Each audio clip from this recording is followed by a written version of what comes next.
एक बार की बात है, एक छोटे से शहर में गौरव नाम का एक युवक रहता था। वह बहुत ही आलसी था और अपने जरूरी कामों को के हमेशा टालता रहता था, जिसके कारण वो अपनी पढ़ाई में अच्छा स्कोर नहीं कर पा रहा था। उसके परिवार वाले उससे हमेशा कहते थे, बेटा समय का मूल्य समझो, जो समय अभी तुम बर्बाद कर रहे हो वह कभी वापस नहीं आएगा। लेकिन वह हमेशा उनकी बातों को नजरअंदाज कर देता था। वह सोचता, अभी तो बहुत समय है, बाद में कर लूंगा। वह पढ़ाई करने के लिए शहर गया, लेकिन उसकी आदतें नहीं बदली। वह अपना पूरा दिन दोस्तों के साथ मस्ती करता और रील्स स्क्रॉल करता रहता। गौरव के शहर में एक बुजुर्ग आदमी रहता था, जो बहुत ही बुद्धिमान और ईमानदार था। एक दिन गौरव ने तय किया कि वह उस बुजुर्ग आदमी से मिलेगा, ताकि वह कुछ सीख सके। गौरव उस बुजुर्ग आदमी के पास गया। वह बुजुर्ग आदमी पेड़ के नीचे बैठकर मेडिटेशन कर रहा था। गौरव ने उसे नमस्कार किया और कहा, मेरी मदद कीजिए, मैं जिंदगी में विफल हो रहा हूं। हर बार मेरे दोस्त मुझसे आगे निकल जाते हैं, लेकिन मैं हमेशा पीछे रह जाता हूं। मुझे उन सबसे अच्छा बनना है। मुझे बताइए कि मैं यह कैसे कर सकता हूं। बुजुर्ग आदमी ने कहा, बेटा तुम संघर्ष झेल रहे हो, क्योंकि तुम अपने कामों को हमेशा टालते रहते हो और समय की कदर नहीं करते। मैं तुम्हें एक कहानी सुनाता हूं, जिससे तुम समय के मूल्य को समझ सकोगे। बुजुर्ग आदमी ने कहानी शुरू की। एक बार की बात है, एक राजा था जो बहुत दयालु था। वह अपनी जनता से बहुत प्यार करता था और उनकी मदद किया करता था। एक दिन उसे एक व्यक्ति मिला जो बहुत ही आलसी और गरीब था। उसके पास ना तो पैसे थे, ना ही नौकरी और ना ही इज्जत। वह हमेशा अपनी परेशानियों का दोष दूसरों को देता था। राजा ने उससे उसकी जिंदगी और उसकी परेशानियों के बारे में पूछा। उस व्यक्ति ने कहा, पता नहीं लोग मेरे बारे में ऐसा क्यों कहते हैं कि मैं कुछ नहीं कर सकता। जब भी मैं किसी नौकरी की तलाश में जाता हूं, सब मुझे मना कर देते हैं। राजा को उस व्यक्ति के लिए बुरा लगा।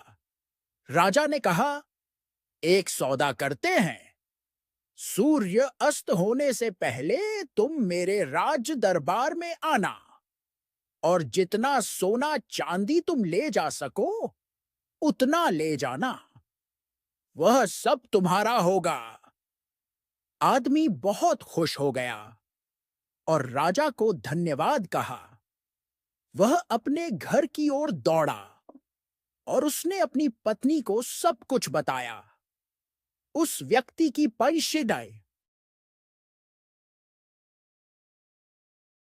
पत्नी को सब कुछ बताया। उस व्यक्ति की पत्नी भी बहुत खुश हुई और कहा, जाओ और जल्दी से सोना चांदी ले आओ।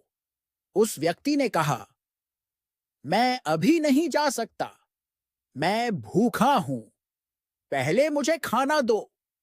जल्दी से उसकी पत्नी ने खाना बनाकर उसे दिया। उस व्यक्ति ने खाना धीरे धीरे खाया। उसने सोचा, उसके पास तो बहुत समय है, खाना खाने के बाद खजाना लेने जाऊंगा। खाना खाने के बाद उसे नींद आने लगी। उसने सोचा, मैं अभी थोड़ी देर सो लेता हूं, कुछ देर बाद चला जाऊंगा। उसने सोचा कि वह थोड़ी देर ही सोएगा, लेकिन वह 2 घंटे के लिए सो गया। जब वह सोकर उठा, उसने देखा कि देर हो गई है। उसने जल्दी से कुछ बैग उठाए और राज दरबार की ओर भागा। रास्ते में धूप तेज थी। उसे गर्मी लगने लगी। उसने सोचा, थोड़ी देर पेड़ के नीचे आराम कर लेता हूं, फिर आगे बढ़ूंगा।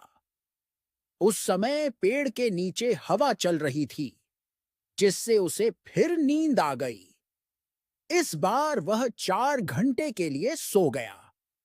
जब वह सोकर उठा, उसने देखा कि शाम होने वाली है और सूरज डूबने वाला है।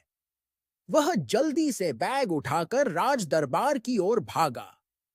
लेकिन जब वह राज दरबार पहुंचा, तो सूरज डूब चुका था और दरवाजे बंद हो चुके थे। वह व्यक्ति बहुत दुखी हो गया।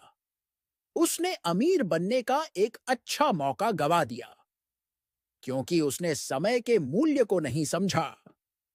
उस बुजुर्ग आदमी ने कहानी को खत्म किया और गौरव की तरफ देखा।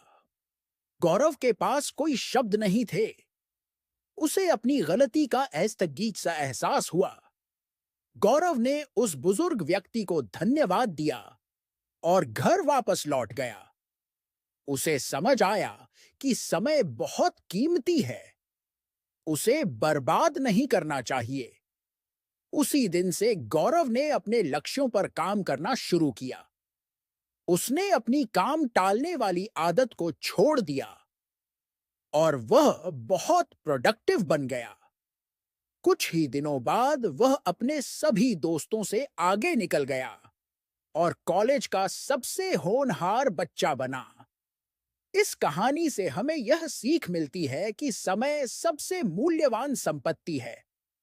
अगर हम इसे बेकार की चीजों में बर्बाद करेंगे, तो हमारे पास पछताने के अलावा कुछ नहीं बचेगा। हर अवसर का सही समय पर लाभ उठाना चाहिए, क्योंकि खोया हुआ समय कभी वापस नहीं आता। इसलिए आज से ही अपने समय का सदुपयोग करें और अपने लक्ष्यों पर केंद्रित रहें।